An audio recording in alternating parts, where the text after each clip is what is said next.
Hi, I'm Roberta Del Rio for Gozamos.com, and I'm here with the directors of I'm the Queen, Josue Peyot, and Enrique Cirne Lima. I guess I'll begin by asking you, what was your experience filming in the city? It was good.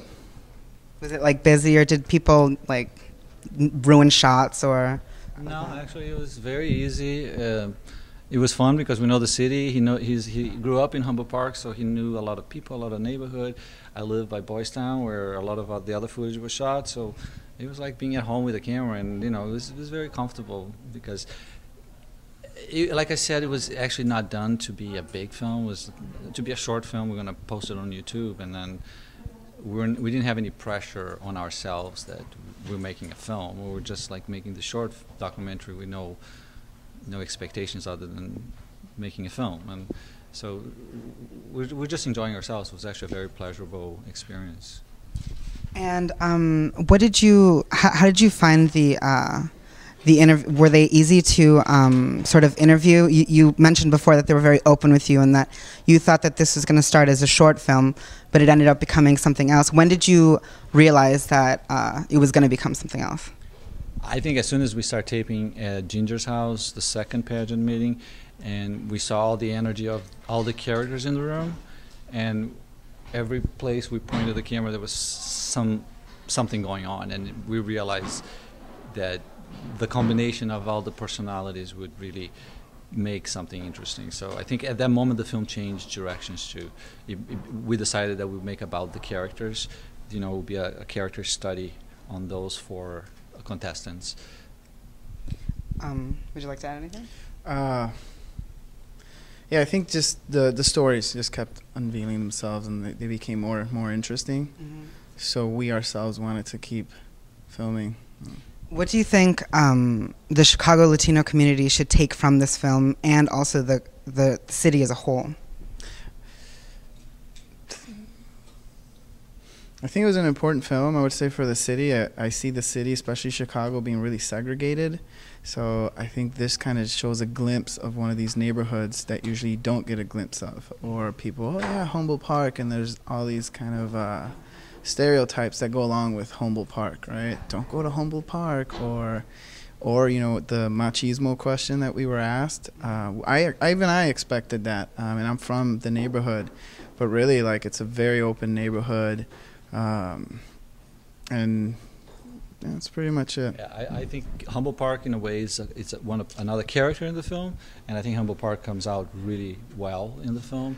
I think we experience a very close-knit neighborhood of people really caring to each other. I mean, I'm sure there are other issues, but we really saw a lot of support within the Latino and the gay community in Humboldt Park. So I think Humboldt Park really shines in this film in terms of how they hosted this event and how they allow the girls to actually walk around really freely. I mean, they are very comfortable there. I never noticed any fear on their part walking around. This is their home, and they made that their homes, and they are seen that way. They belong there.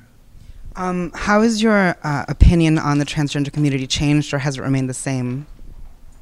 For me, it changed really 100%, because I never got a chance to know a transgender personally other than seeing them perform or walk down the street. So all you know, if you don't know a person, is the stereotype, is what they show, which is the makeup and the hair, and the clothes. And for us, this was a really good opportunity to see the human aspect, the fact that we're all the same. I mean, we all have issues with our parents, with our friends, and I think that aspect actually attracted us immediately. And so I think the film kind of follows. We kind of directed the film in that direction, because we got fascinated by the little things they were doing, like buying ice cream. The fact that Julissa goes into her high school, it's like, oh yeah, they have to go to high school too. So how do they deal with all these issues? Things that you don't think about it, So it really opened our eyes, or my eyes, to the transgender community. Yeah, I agree. I feel the same way. Yeah. The older lady, her name was Ginger, right? Ginger. I noticed that she was the only sort of older transgender woman in the film, did you want it to be centered towards the youth or towards young transgender women, or what, did it just happen accidentally? Yeah, she was pretty much the mama bird for the film, so it just was that. Well, the nature of the pageant is that they are young people, so naturally that's where we're going to get. And Ginger, as being the coordinator and kind of like the guidance to the girls, was part of the film indirectly too. You know, so the structure of the film is following the pageant line. So all the things that are part of that became part of the film. So because the girls were young, it became more about the transgender teenager aspect of the lifestyle, which for us was even more interesting because it's another aspect that I think you never stop to think about it. You know, you just see a transgender already when they are older and more set up in their ways, and these people started really young, like 14, 15, 13. So the family issue comes up because of that. So the film focuses a lot on the family issue, or lack of, because of their age too. So. All right, well, thank you very much, and tell us where we can see your film. Well, hopefully in other festivals. We're sending it out to as many festivals as we can, and hopefully one day it will be out on distribution somewhere. So. Also, one quick question. You said during the Q&A session that you were thinking of doing a sequel to the film. How is that going? Because I think you said that you had began shooting 2 months ago. Mm-hmm.